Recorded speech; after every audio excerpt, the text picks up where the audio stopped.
Hello there, grade 6. Our lesson for today will be about benefits of separating mixtures. Is it really necessary to separate mixtures? Okay, we'll find out sa lesson na to. So what are the benefits of separating the components of mixtures? Is it really necessary? So if you remember yung sa last video natin, we talked about you separating your colored clothes from the white ones for one reason, because you don't want your white ones to get stained by the color of your colored clothes. Kasi paminsan kasi yung mga colored clothes, especially if you add mga certain agents such as yung mga Zonrox na yan, nahuhulog kasi yung color eh.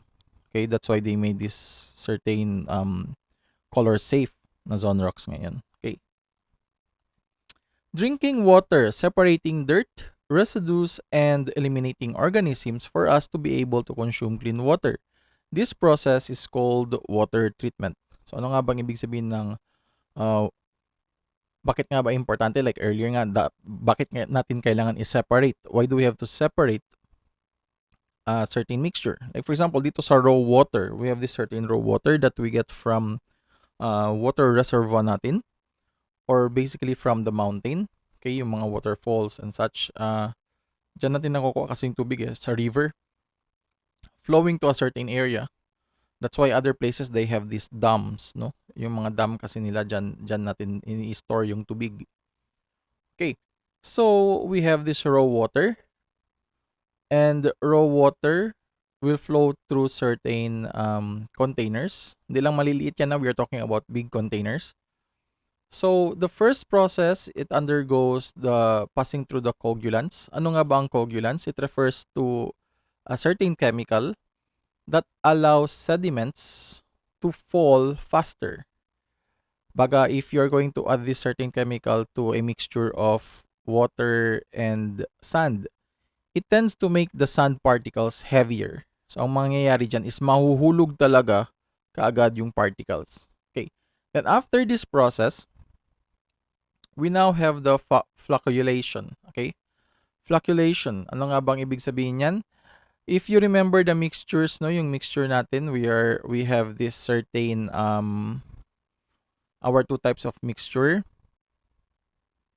Yung two types of mixtures natin, which is yung suspension and ang colloid. So for example lang dito sa second cage na to, ang nangyayari kasi dito is that, for example, what if a certain mixture is in a point of like being a colloid? So ang ginagawa ng flocculation is that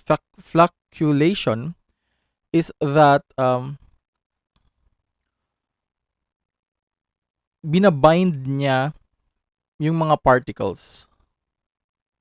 Okay?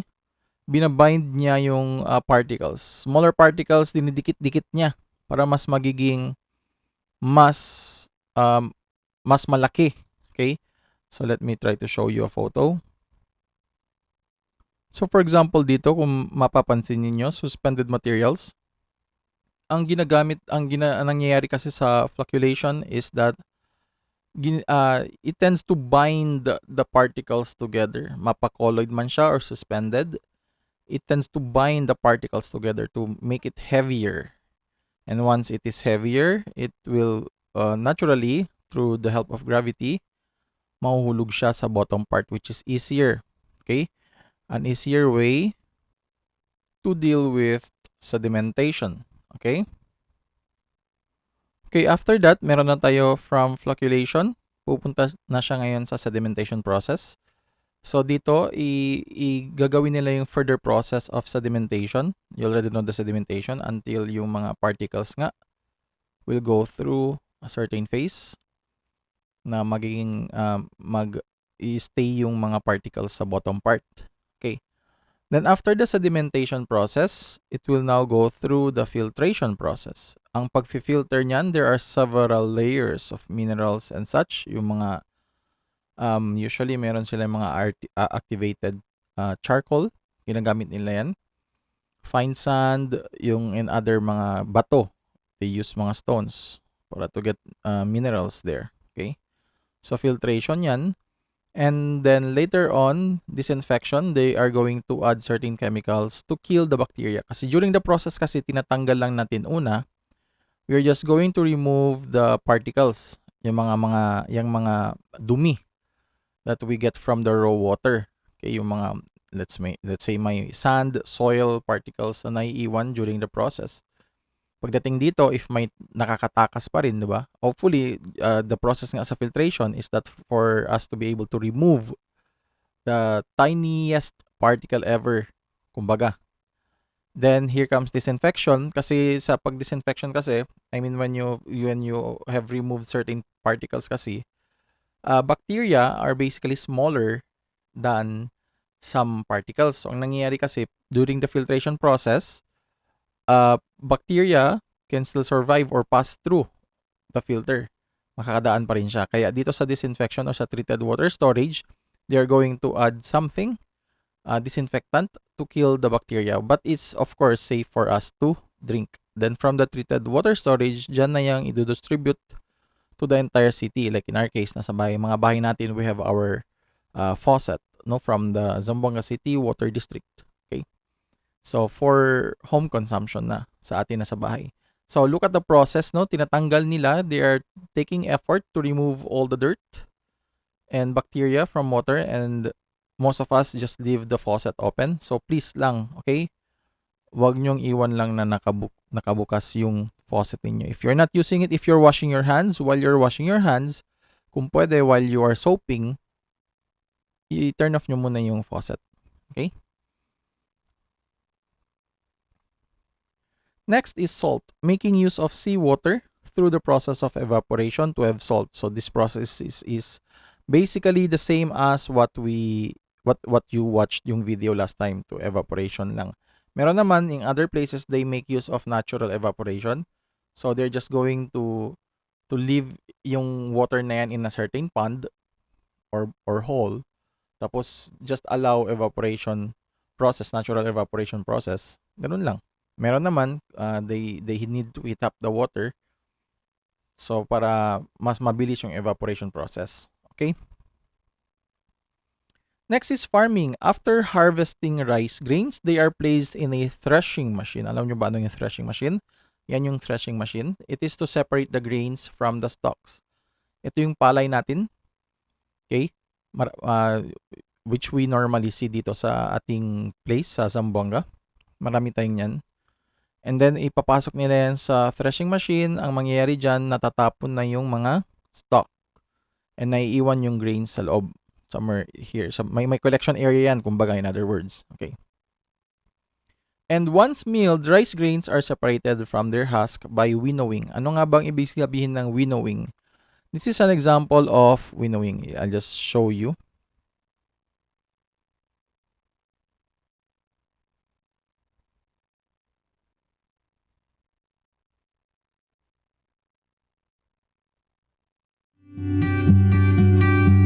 So they are making use of wind power. So dito may exhaust fan sila that is being used to blow wind to separate tiny particles from the rice grains. Tinatanggal nila yung husk. In other places naman, they just make use of natural wind power. No, wind source lang. If medyo mahangin, they'll just throw yung rice grains pataas para mas natural lang yung pagtanggal ng husks. Okay.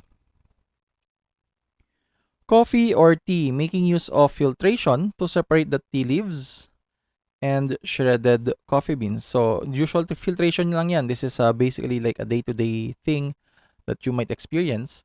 Especially nowadays yung mga tea bags kasi ready na kasi kagad eh. 'Di ba? If you buy mga tea, they are already packed in tea bags. Yun kasi pinaprocess talaga yun. This one kasi, you manually kinukuha talaga yung leaves and you have to produce your own through a filter. Okay?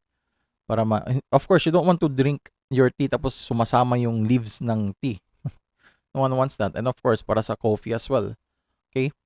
Meron tayong coffee filter as well kasi yung mga shredded beans, coffee beans, nilalagyan dyan, and then we are going to pour hot water. Tapos, during the process, yung water na naiiwan dyan, yan na yung coffee ninyo. Tapos, naiiwan yung shredded beans dito. Yung leftover. Of course, you don't want to drink your coffee na may shredded beans. Who would want that? Okay? Okay, faucets. Some install filters on their faucets to remove the filter residues. But nowadays, most households just buy drinking water from water refilling stations. Okay, so kuhan ko lang muna. Because water refilling stations undergo processes such as filtration and or distillation. Okay, most households meron mga ganyan. May filter sila. This one are basically like expensive ones. While yung medyo cheap ones naman, nilalagay lang sa tip. Okay na naman yan. Especially yung mga medyo malalaking dirt. Kasi of course, baka sabihin ninyo, Teacher Mark, I thought Zamboanga City Water District, pinoprocess na yung tubig for us to be able to consume it clean. Yes, but sometimes you cannot blame kasi may mga pipe kasi that goes rusty na. Siyempre, it's been there for matagal na since nagkaroon tayo ng water system dito sa Zamboanga. Matagal na. Okay? So, you'll never know. Some areas nga dito sa atin, nagkaka-experience ng muddy texture yung water na lumalabas sa faucet. It's because sometimes when they fix, syempre hindi maiwasan underground eh. So there are like mud or soil that tends to go through the pipe as well. That's why lumalabas sa ating mga faucet madumi. So it's still safe, yun na nga, like what is mentioned there, to just purchase water from water refilling stations. Kasi doon siguradong malinis. I just hope nga walang mga tamad-tamad. Kasi sometimes hindi natin alam kung if they are really washing the containers properly. Okay? Walang problema sa process. It's the container. That's the problem. Okay? So just be careful when you drink. Tignan nyo talaga parati. Especially yung mga baso nyo rin ha. Look at it first before you're going to make use of it to drink. Okay. So pasta and other noodles. We use strainers to separate the pasta from the water. Strainer is of good use. You can also sift flour, okay, for better output. Kailangan natin ng strainer, or they call it the sifter, to sift flour for better output for baking kasi. Like for example, ang tita ni Dion, magaling yan siya mag-bake. Masasarap yung mga pinopost niyang pagkain, kaya baka naman in the future bigyan tayo ng free sample. No, hep. Hooray. Okay. And next is even to strain yung mga freshly cut vegetables. Okay. Refined sugar. Have you ever wondered why it's called refined sugar? So refined sugar basically means purified sugar. So the process first for refined sugar is i-shred nila yung sugarcane. Sugarcane will be crushed to extract the juice from the sugarcane. And then next, that the juice will be filtered and be boiled to collect the sugar through evaporation. Okay? So for a better understanding, let us watch this video.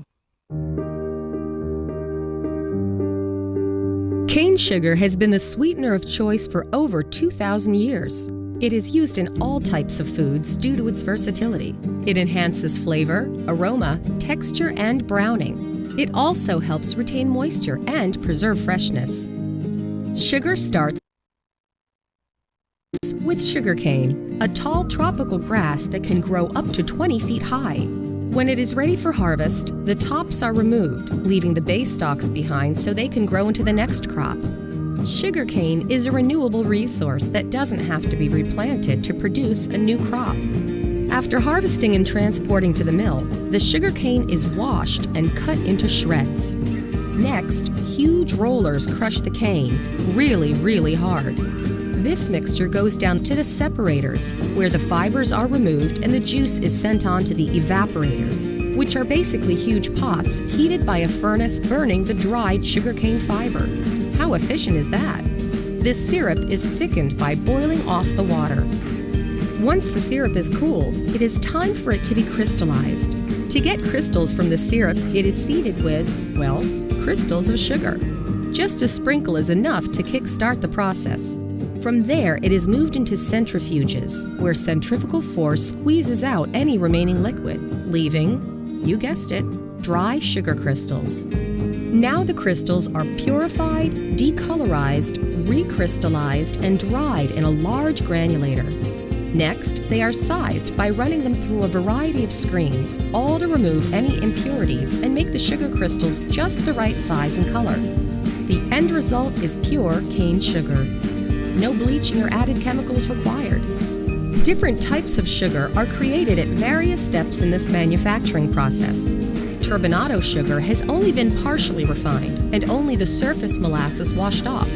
Brown sugar contains some of the surface molasses syrup, which imparts that characteristic molasses flavor. Granulated sugar is the last step in the manufacturing process. Now that the sugar is ready, there is one final step before it can be packaged and shipped. Every batch is tested in a lab to ensure that it meets the highest standard of quality. Because at Imperial Sugar and Dixie Crystals, we take great pride in turning pure cane into pure. Okay, advertisement na pala yan. Okay. So, yun, at least nakita nyo yung process. That's why it is important nga for us, di ba? To remove yung to separate things. Okay, we have kidney disorders. Malfunction of the kidneys. Kidneys filter blood to maintain clean blood in our body. So, this is actually part of our body, no? Yung kidneys. And it is very important. Yes, it's true that you can survive with just one kidney. Pero, it's not ideal na nga. Unless if you are very, very, very healthy. And if you watch what you eat. For example, hindi kayo nagsa-soft drinks masyado. You don't eat chips. Kasi nga, ang kidney is sensitive to those mga pagkain na yan. It can destroy your kidney if you're gonna do it like a day-to-day basis. Like everyday na lang ganyan. Tapos unhealthy pa yung kinakain nyo, full of carbs. Okay. And then next is dialysis. Okay. Anong connection natin dito? What's the connection of this kidney separating things? Well, technically, the natural purpose of kidneys is to filter the blood.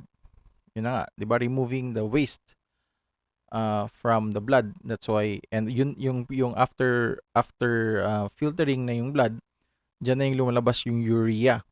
And yan and our body tends to remove waste through peeing. Okay? So when it comes to kidney, yung ihi natin diyan lumalabas lahat yung mga dumi. So be careful. Don't play with your pee. Of course, I hope no one does. So, okay.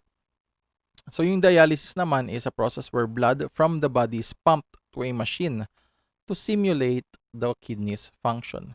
Okay. So mostly kasi especially yung mga medyo matatanda na, they undergo dialysis if their kidneys are unhealthy. Kasi what happens is that if you have unhealthy kidneys, ang nangyayari is that syempre dirty blood will flow through your body. And your body won't be able to take waste. Else, you will die slowly. Okay, that's why it's important for us to take care of our kidneys. So, please lang. Okay, and the last one is waste management. Proper segregation of the garbage or waste. So, when we throw, especially nga if pupunta tayo sa KCC, may nakikita kayong mga boxes doon that says biodegradable and non-biodegradable. And also in Tagalog, nabubulok at di nabubulok. It is important for us to throw trash according to where it belongs. Diba? Kasi kung hindi, magkakaroon tayo ng problema. Especially yung who is going to segregate the trash. Those who are in charge, else they will have difficulty in doing so. Okay. So further, for non-biodegradable or yung mga hindi nabubulok such as yung paper, glass, plastic, and metal, they have to undergo further segregation. They are going to separate paper, glass, plastic, and metal for further recycling. Kasi for example, just imagine sa water bottle ninyo, or let's say it's plastic, you don't want to find glass doon sa plastic ninyo, sa water bottle ninyo. You don't want to see paper in your plastic even though it undergoes through the process. You don't want to see paper doon sa plastic ninyo, okay? Pangit yan. I mean, hindi nyo alam if the paper is clean or dirty. Okay, so please, ito ang pinaka-importante ngayon for now. Knowing the basic of waste management, you can basically save Mother Earth as well. So for more information about waste management, please do watch my video of Science 5. It says waste management. So G5.2.2. If you have the time, please do watch that for more information about proper segregation. Okay? So that's it. That's our topic for today. So this is why it is very important for us to separate certain mixtures. Okay? Yan ang importante. That is why it is important. Okay? For us to learn. Kasi in our daily lives, you do not know that you are actually separating things. Not knowing na nagse-separate na rin pala kayo ng mga things na such as yun na nga, as basic as simply cooking pancit canton. Nagse-separate kayo if you know how. Okay? So that's it. I hope you learned something today. That's the end of our topic.